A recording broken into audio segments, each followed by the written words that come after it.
Sir, Pakistan's youth has this misconception that Allama Iqbal was against reason and logic. How do you perceive that notion? It is absolutely incorrect. And the thing is this, that because most of our knowledge is based on, by listening to others. Hearsay. Yes. And if you read Iqbal, you will realize that it is absolutely, it's the other way around.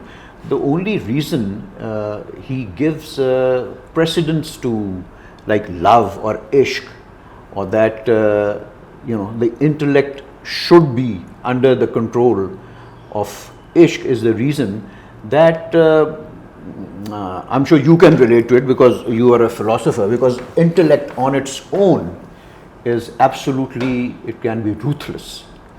So what happens if everything is done solely on the basis of profit and loss? And why do we kind of, Iqbal says that everything cannot be done on the basis of profit and loss. Otherwise, if you look at life in such a manner, it will destroy humanity. And the situation in the world today shows us that this is what is happening. I mean, look at the situation in Palestine, in what's happening in Africa and in the Arab world and everything. What does it tell you? That it's all greed which is at the top of their preference. They want more money and more power, and this is just not ending. So Iqbal says, it's like, I'll give you an example. Like if you're a businessman and you are making a profit of, let's say, 10 crore rupees, but that your sole purpose, your intellect tells you that you have to make this profit because this is the purpose of doing business, is profit. But you make that profit, but you have to sacrifice the livelihood of, like, let's say, 1,000 families.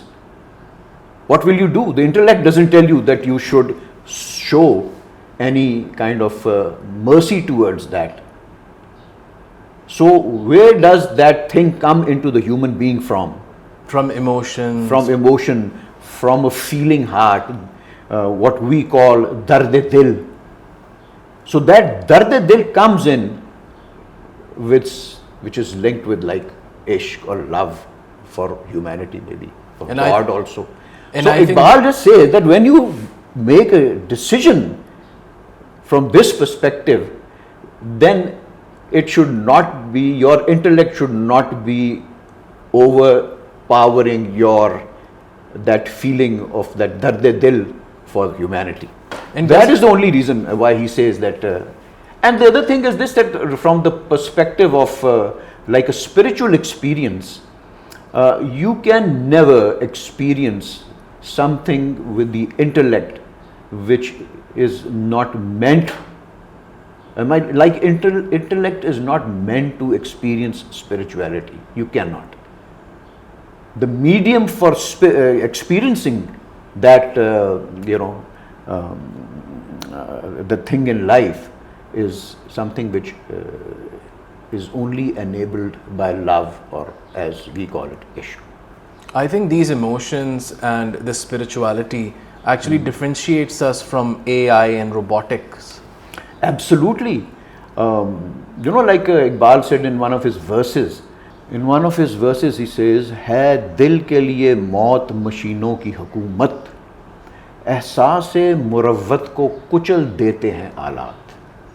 Subhanallah. So the heart, you cannot let your heart be ruled by machines, because if that happens, that spirit of humanity, that dimension of love will cease to exist in you, because it will just kill the heart, which is a kind of it's the domain of ishq. Now, during Iqbal's time, there were no such machines. They were all mechanical machines. There was no concept of machines thinking on their own. But he was a visionary.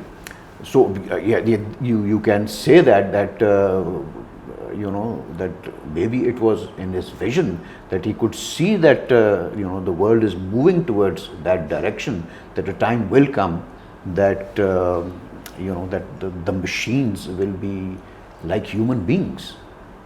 So even today, I mean, you know, these people who have made this artificial intelligence is they are very apprehensive that you know, it might not turn out to be a great experience for human beings.